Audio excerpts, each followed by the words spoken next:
Well, aloha and good morning. Happy Monday. Thanks for starting your week out with us. I'm Ryan Kalei-Suji, joined by Yunji Denise, and this is Spotlight Hawaii on the platforms of the Honolulu Star-Advertiser. And again, we continue to focus on the pandemic and its far-reaching impact on many sectors in our community. And today we're talking with two individuals that represent a large group and demographic of those working in our communities. That's right, Ryan. This morning we are talking with restaurants and retail. Joining us live this morning is Tina Yamaki of the Retail Merchants of Hawaii, along with Greg Maples, who represents the Hawaii Restaurant Association. Thank you both for being here. You know, you've both joined us throughout the pandemic. We really appreciate it. And we asked you back here today to kind of get a pulse because we're sort of entering this, I wouldn't call it post-pandemic because we still see cases. We're still very much in the pandemic, but things are clearly transitioning. Tina, let's start with you. How are the retailers doing right now as compared to where they were, a couple months ago when we were in a much more severe lockdown? For retailers, we still haven't recovered. We're seeing more people and more traffic coming into the stores, but they're much more disconcerting on what they're buying. They're looking for the great sales and the deep discounts when they're coming in. And, even with a lot of the mainland visitors coming back now, they're not spending like they used to. It's a different type of visitor that's here. So retailers, their income hasn't gone up quite a lot, as what people assumed it is. They're still very much struggling even to pay their bills. And Greg, same question for you. What are you seeing now as we enter this maybe second phase of the pandemic? Yeah, so I think it's similar to what Tina has talked about.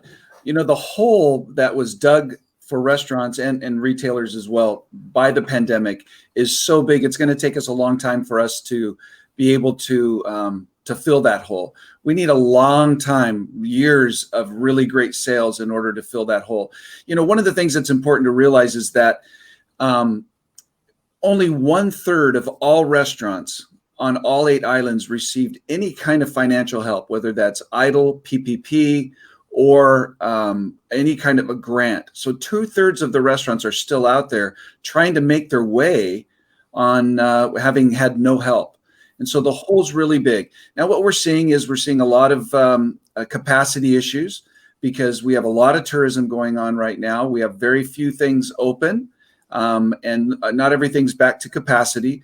So we have a long waits at restaurants.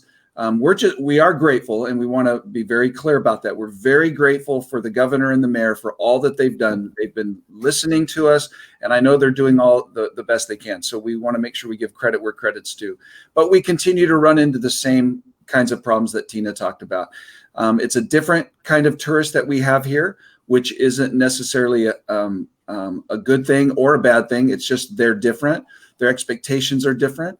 So restaurants are still struggling. It's still a very, very hard business to be in as we go to the pandemic, as we kind of wrap up the twilight of the pandemic. I want to bring in Troy's question here for both of you. Greg, we'll start with you on this one. He asks, if the state government requires vaccinations for entry into retail spaces and restaurants, will retailers and restaurants comply or close down? And if they will comply, why not do so now? This is particularly relevant, of course, in the city and county of Honolulu for restaurants because the mayor in our new tier is allowing for restaurants to open at full capacity with vaccine verification. Can you tell us what the experience has been for restaurants? Are any restaurants taking this route, or is that just too cumbersome? Yeah, so the first part of that question is if the government requires us. Well, first, we don't foresee that happening. We don't foresee the government stepping in at any time and saying, in order to eat at a restaurant, you need to be vaccinated. So it's not even something we talk about because, quite honestly, we don't think that's going to happen anytime soon. Now, we are grateful because this adjustment to Tier 5, which talked about giving restaurants the opportunity to have restaurants that are 100% vaccinated. We recognize that as the mayor working on our behalf, trying to give us as many opportunities as possible. Now, the reality of it is we're not qualified to be vaccine police. Some restaurants have tried doing this. One restaurant in particular tried it for about 4 hours. The feedback from the guests was so negative that they canceled it. It was so hard on their employees. I think that you'll have, because the restaurants, like retailers, are entrepreneurs and they want to try new things. They want to try to be able to do things to help their business. I think we're going to have some that will try it, but overall, I think it's too cumbersome. Some have talked about a not kind of in the spirit of a non-smoking, smoking section, a vaccinated section, a non-vaccinated section. I don't think that that's going to work out. There's too many unanswerable questions that we just don't want to put that burden on our employees. And Tina, we know another issue continues to be just staffing overall and getting employees back into our restaurants and into our stores to work at some of these jobs that were left vacant after the pandemic. What are you hearing about just the overall workforce in the stores and shops that you represent? You know, for the frontline employees, it's so hard to find workers right now. You know, there's been call outs, you know, for employees to come in. They're doing it, you know, on social media. I even heard where some are taking TikTok resumes now. They're trying to just look, you know, and kind of beat those bushes just to find employees. But it's not just retail, it's everybody.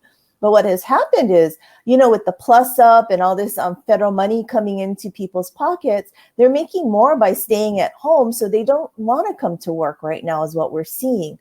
And we, you know, God bless the governor, you know, for mandating that they now have to go and, you know, at least find 3 jobs.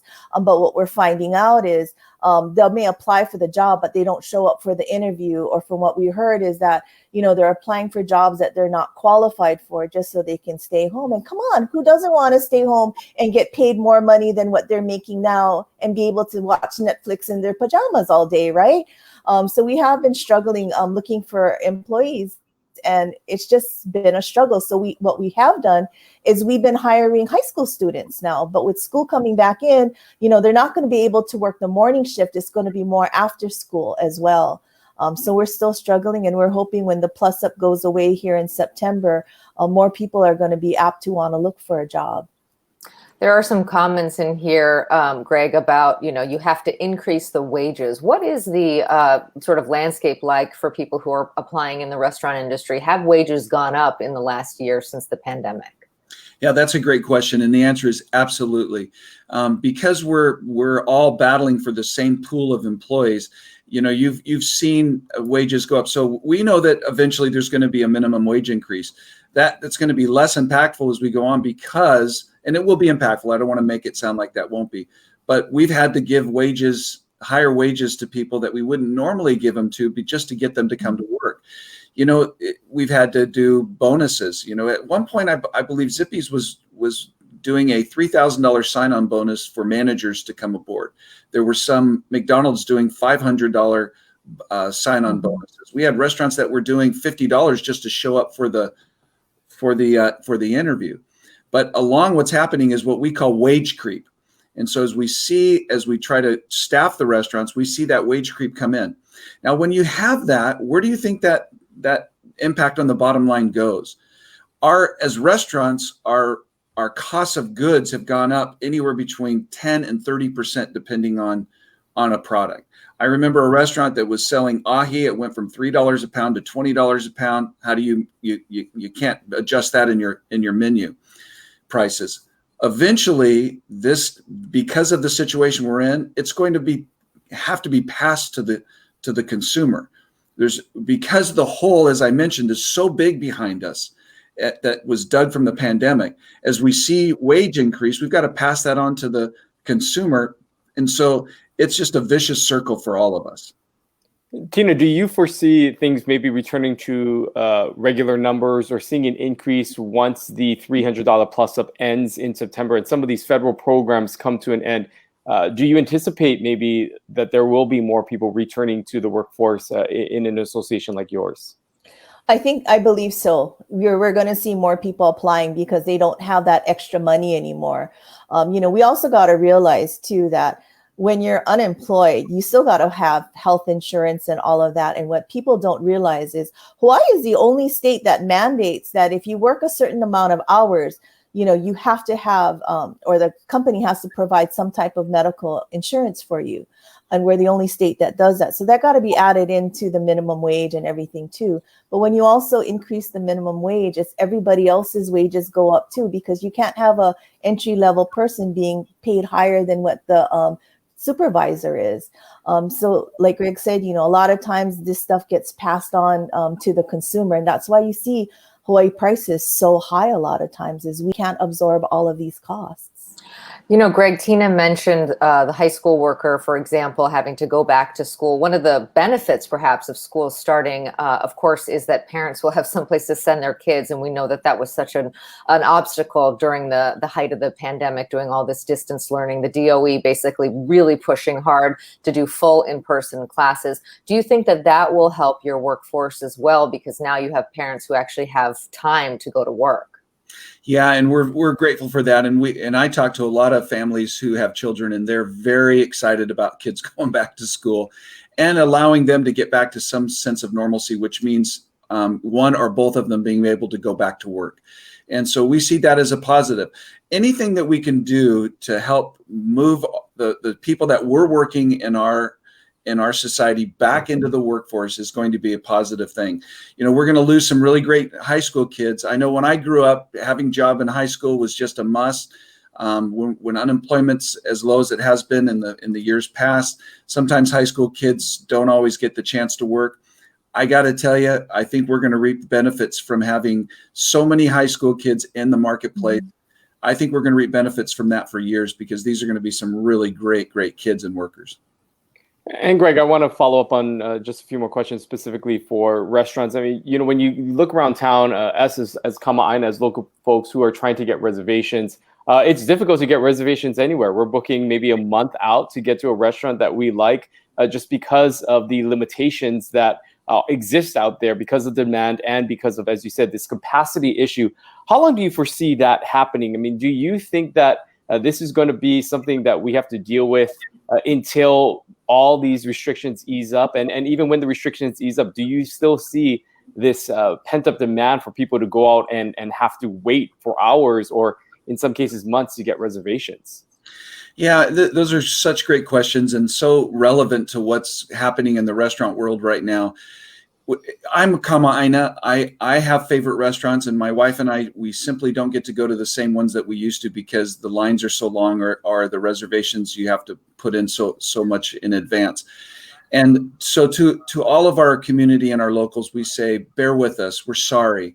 We're trying to do the best that we can. I don't foresee this is going to change anytime soon, and here's a couple of reasons why. One is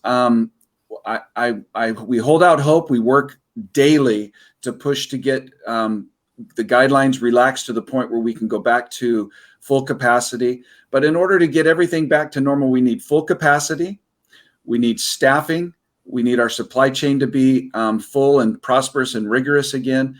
But we have to get back to, we have to be able to staff restaurants. To have full capacity without staffing won't mean a lot, other than you're going to wait a lot longer for your food and a lot longer to get into the restaurant. So and then the other thing to remember is we've just only received so far the influence from basically the mainland tourism. Once Asia and Europe open up, we're going to see another influx of people traveling for the first time. And I think it's going to cause these problems to be around for a long time. But, I wanted to also add on to what Greg said. Retailers have been working at 100% capacity, I think, from tier 3 or 4. But, it's been open for a while. But what people don't realize is it's the social distancing. We get it. People want to be safe. And if you get too close, people give you the stink eye. But, it's the social distancing that kind of hurts us, too, because we can't be at full capacity. With the social distancing, you're maybe at 70% or 50%, depending on how big your location is. So there is still that you're not fully at 100% capacity with social distancing in place as well. Of course, for those restrictions to lift, Tina, the governor has said that we've got to get to 70% vaccinated throughout the state. I'm curious to know, from the businesses side, have you seen businesses mandating that their employees get vaccinated? Is that something that you expect to happen if and when the FDA does fully approve the vaccinations that are on the market right now? I think right now you can mandate that your employees get vaccinated, but Hawaii, I haven't heard of any of our retailers who demand that. But what we have seen is a lot of employees, because they are working with the public and they have seen what happens to friends and family who've had COVID, they're getting out and they're getting their vaccines. I saw a lot when it got down to 12-year-olds, you saw the whole family going to get vaccinated now. So that's a good sign. The other thing is when we're looking at that 70%, is that number taken out of, those people who can't get the vaccine for medical reasons? I mean, that 70% has always been the question is, how are you getting that number? Is it the total population or is it 70% of those people who can get vaccinated? We're always trying to be safe, when you come to a retail store, we have that plastic between you and the cashier. Everybody has to wear masks. We're constantly sanitizing. So, it is a safe place to go. And thank God, knock on wood, we haven't been a cluster yet. If it has been employees only. And what we have been seeing is that they close down, they clean everything and they reopen it because we don't want to have that negative stigma as, oh, that's where you can get COVID, so don't go there. They're taking a very proactive measure to make sure it's safe. During the pandemic, we've seen many businesses evolve, a lot of businesses switching to online models, building up their e-commerce and maybe closing down some of their brick and mortar locations because of the feasibility issues and just the overall cost savings without having to pay rent.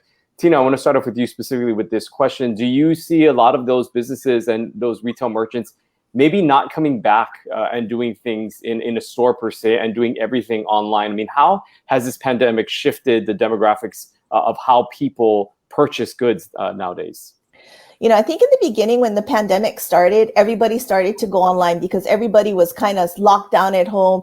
There were so many what ifs when you went out. So, even people who are of a mature generation, our kapuna, they learn how to order, groceries online or go to, whatever.com for clothing or whatever.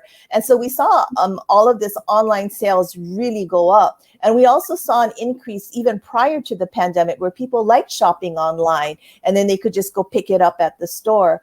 And what we found out is those stores that had a platform of online brick and mortar and also doing stuff on social media, they came out pretty strong. They pretty much survived the whole pandemic, and they're, everybody was pivoting. How can I do this? How can I, get more business and looking at all of these things. Some people have now decided that, we're only going to go online because during this pandemic, it showed that, we can survive online. What people don't realize too, I want to point out is that in the US, the two largest online sellers, number one is Amazon. Everybody knows Amazon. And number two is Walmart. And they're both RMH members, by the way. But they drive how online shopping is being done. And if you notice, they all have brick and mortar stores. Amazon has actually opened up brick and mortar stores too. So it has to be kind of that omni-channel. People still like to go into the stores, touch, feel, look at things. We've all seen on social media, you order something and it comes, you think you're getting a chair and it comes out to be really small. So people still like to see things. So, best of luck to all of those who are going online. But, I think a lot of them are going to come back to brick and mortar later on. Yeah, Greg, similar question for you. We saw so many people pivot to takeout, but we know that can be difficult for restaurants. And I've actually seen some restaurants that say, we don't do takeout anymore after a certain time because we're focused on our in-person clientele. What are you seeing in terms of the shift in restaurant that Ryan was talking about? Yeah, I think Tina made a great point. During the pandemic, restaurants like retailers did whatever they could to pivot to wherever they could just to survive, just to try to make it through this. And then in some cases, they changed their model, right? They went from high-end fine dining down to hamburgers and French fries because that's what was able to be moved out on the takeout faster. And now we're seeing them pivot back to what they were, because now that you have the capacity of being able to fill your restaurant with the tourists and even some of the locals. So some of them are turning back and saying, yeah, we're going to stay out of the takeout business because their food, it doesn't fit that model. Some of them are embracing it. I know up here on the North Shore, some of our restaurants who could have open seating have chose to just maintain an online takeout presence. We've also noticed that restaurants who during the pandemic pared down their menu because for all kinds of reasons have maintained that. Chain restaurants, mom and pops on the island have maintained a smaller menu. I think for a bunch of reasons. One is supply chain. The other one is staffing, trying to get just less people in your kitchen to do a very large menu is very strenuous. And so we've seen those changes too. The thing I know for sure is that our owners and operators are some of the most ingenious people on the planet. They're going to do whatever is the right thing to do, and they're going to figure it out. And some will be changed forever. They will become what once was a brick and mortar will now just be a takeout. We call those ghost kitchens. And some will go back to the way it was because that was the model they were built on. And to that, Greg, we know that one of the other changes that happened through the Department of Health that they allowed was the cocktails to go, if you will, allowing liquor sales to happen. And so some restaurants and bars established this program where they were allowed to make drinks and people could actually pick them up with their food. That was something that changed because of the pandemic to help these restaurants and businesses.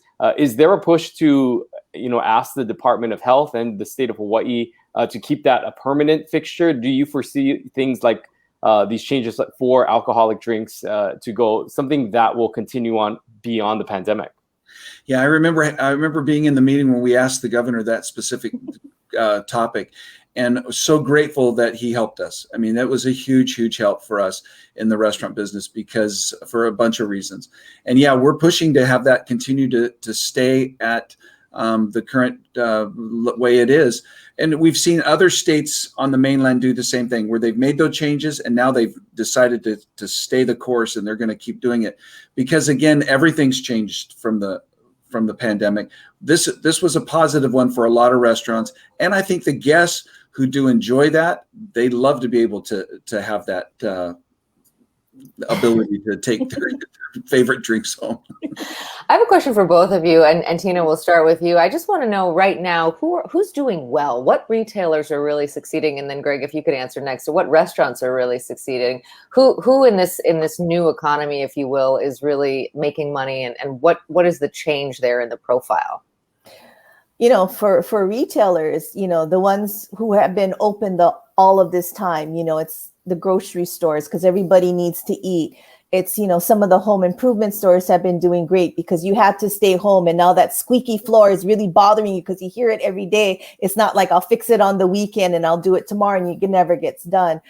So there was a lot of home improvement projects going on. Electronic stores for a while were doing really good too, because when kids had to start going online to school, they needed computers and tablets and all of that. But there's not really a segment that is, doing good or, a particular person or retailer. It's kind of all across the board. It's hit and miss. We're finding out those that have omni channels, like I said before, brick and mortar and online, they're doing a lot better. They reached out to their customers for clothing stores and some of the other ones that was a little bit harder, especially if their customers are on the mainland or in Asia, they had to kind of reach out and do something different, and they pivoted, and it was like, hey, you can't come to Hawaii, let Hawaii come to you.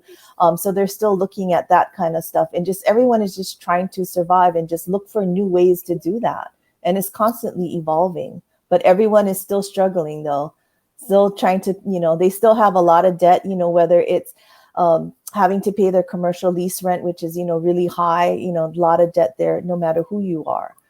So it's harsh for everybody.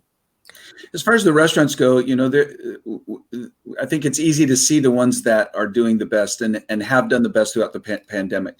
Clearly, if you have a drive-through, you've done okay.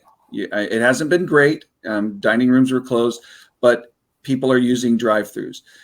Restaurants that had a menu that was more applicable to takeout did very well. The restaurants in Waikiki, the fine dining, even the higher end, and even, casual up, whose menus were hard to be portable, those are the restaurants that had it tough. The ones that are doing better. Now, I will say this, the ones that are doing better now, everybody's doing better.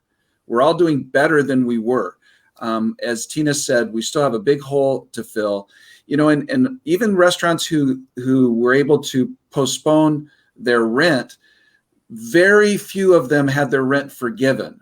What they have is balloon payments coming, right? It's either stuck at the end or it's stuck at the end of the year. And so they're all still have this pit in their stomach, knowing that somehow they're going to have to try to deal with that big balloon payment coming of rent.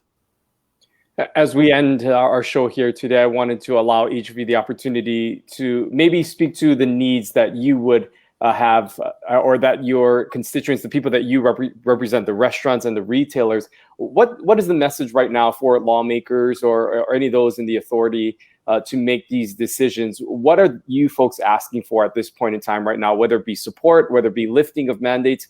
What do you think is the message right now that you have for our leaders in the community? Tina, we'll start with you.